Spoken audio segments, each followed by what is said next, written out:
東です。今回はですね、僕自身の簡単な自己紹介を行いたいと思います。あんまり動画内では僕自身のことについてはあんま話してなかったんで、ちょっとこれを機にね、僕自身のことについて、簡単に話していこうかなと思います。なんていうんですかね、ちょっと本当だったら家の中で撮ろうかなって思ってたんですけれど、幸い今日はすごく天気がいいんで、こういった晴れ晴れとした場所でね、今撮影を行っています。最高に風も気持ちよくて本当にもう最高いい気分です。それは置いといてで、それではですね、早速僕自身のことについて、これから自己紹介に入りたいと思います。よろしくお願いします。まずですね、僕は平成元年の31歳、3月生まれでして、出身は東北の宮城県です。で、家族はですね、5人家族でして、僕は一番下の、次男となります。一番上が姉と2番目の兄貴と、で僕が一番下、末っ子となります。で、学生時代に関してはあんまり恵まれなかったですね。小学校中学校ともに、あんまり学校に行けてない時期もありましたし、ちょっと同級生がいじめとか、そういうのもあったりとかして、中学3年の後半あたりからもう全然行かなくなりましたね。で、高校時代に関してもこれも本当に人との運がなくて、今まで友達だと思ってた子に裏切りにあったりとか、結構そういったトラブルとかもあって、一時期ちょっと人間不信になった時期もありました。で、勉強に関しては、全然できなかったですね。特に数学がひどかったです。サインコサインタンジェントとかそういうのも全然わからなかったですし、方程式、連立方程式とか二次方程式とか、そういったものも全然わからなくて、で何度か補習を受けたこともあったんですけれど、全然最後までわからなかったですね。当時高校の、担任の先生が数学の先生だったんで、めちゃくちゃ仲悪かったんですよ。もう何度補習受けさせられて、何度言われてもいかんせん本当に僕数学算数とか本当に覚えられなかったんで、もう最初から最後まで全くできなかったです。で、後々調べてみたら算数障害ディスカリキュアっていうものがあるみたいでして、その辺に関しては病院には行ったことはないんですけど、もしかしたら僕はそれに当てはまるかもしれないです。そういった学習障害といいますか、多分その可能性はあると思います。で、過去を振り返れば、僕は多分おそらく ADHD だったりとか、あとは HSP、ハイリーセンシティブパーソンと呼ばれるものすごく繊細な人が持つなんていうんですかね、その対人恐怖症といいますか、そういったコミュニケーション障害に、当てはまるかもしれないですね。ちょっとその辺はちょっと病院で診断を受けたことはないんですけれど、もしかしたらそうかもしれません。ネット上の自己診断で、何度か受けた結果、かなり当てはまる項目がたくさんあったんで、もしかしたらその可能性はあると思います。で、そうですね、これまでやってきた職業、仕事に関してなんですけれども、ですね、警備員だったりですとか、あと工場勤務と、あとは携帯会社の電話の仕事だったりですとか、あとその他にはですね、簡単なパソコンでの作業、事務作業とかそういったことぐらいしかやってないですね。いずれもあんまり大した経歴ではないです。で、なんていうんですかね、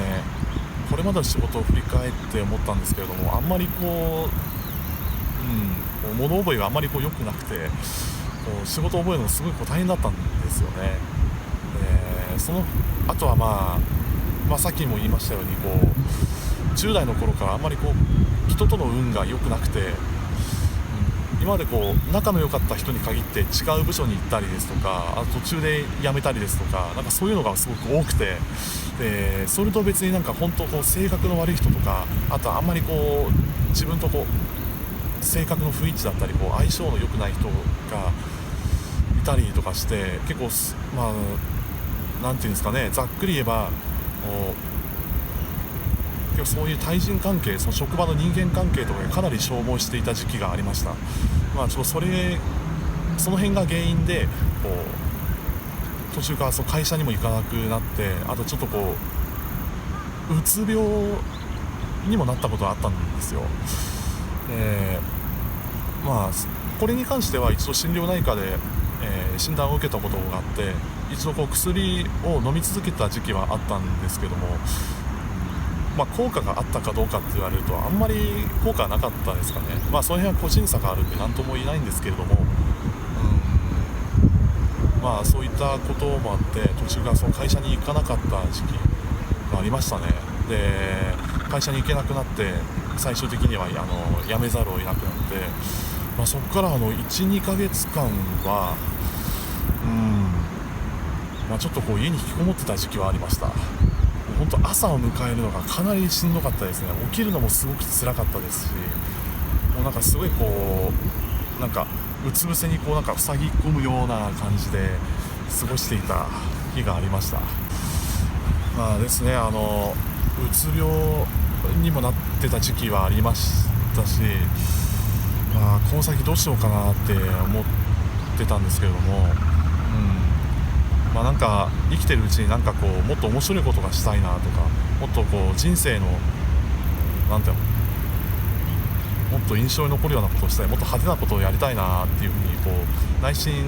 そう考えてた時期はあったんですよね。まあ、YouTube で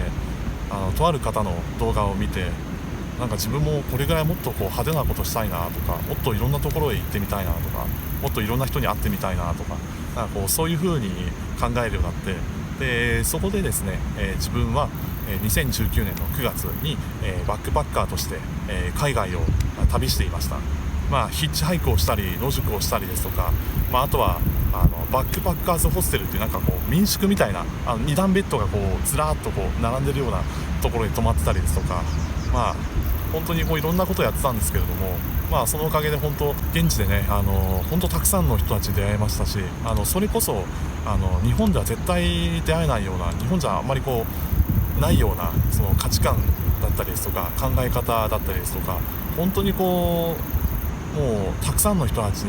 と出会って、話をして、まあ少なからずそういった出来事があって僕自身もこう人生観といいますか世界観がほんの少しこう変わったような感じがしました。まあYouTube を始めたことなんですけども、自分が生きた証を残したいといいますか、なんだろう、まあこれから先もそうなんですけれども、日常生活だったりですとか、あとは散歩 Vlog とか、あとは登山とかハイキングの動画とか、あとキャンプや、自転車でどっか遠くへ行ったりですとか、ちょっと当分はね、まあ、こういう感じでねこうもっと日常生活の一部をこう、動画に残していこうかなというふうに考えています。で来年以降もしコロナウイルスが、まあ、一通りこう収まって今通り海外に行けるようになったらその時に旅 Vlog 旅先での動画をこうどんどん撮っていこうかなというふうに、現在そういう計画を立っています。まあ、って言ってもいつ頃行けるかちょっとわからないんですけれども、まあ、今そんな感じのことを考えています。でまあこれを通じてですね、僕みたいな人間でもこうして生きていけるんだぞっていうことを動画にも映していきたいですし、僕はこれから先、撮り続けるその動画を通じて、一人でも多くの方にね新たにこう行動するきっかけになったりですとか、一歩前に、進むきっかけになれたら幸いですね。まあ、一人でも多くの方にそっとこう背中を押せるような感じの動画だったり、まあ、もしくは忙しい中でほっと一息つけるようなそういう感じの動画を撮っていけたらなというふうに思いますね。まあそんな感じですかね。ちょっとこう自分もともとこう話すのがあんまり上手じゃないんで、あまりこううまいことは言えないんですけれども、まあこれから先も引き続きこう継続して、もっとこうなんだろう、まああんまりこううまく言えないですけどね。本当もう喋りがめっちゃ下手なんであれなんですけど、まあこんな感じでこう自分なりにこう継続して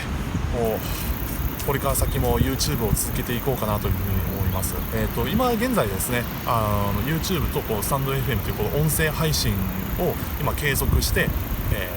活動を続けています。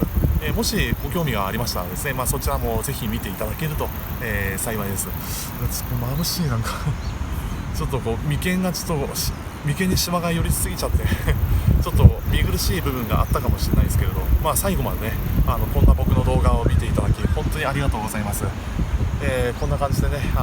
どんどんクオリティの高い動画も撮っていけたらなと思いますし、動画編集のソフトもね最近使い始めてまだまだ慣れてないことがたくさんあるんですけれども、ゆくゆくはねもっとこうシネマティックな動画などもこう撮って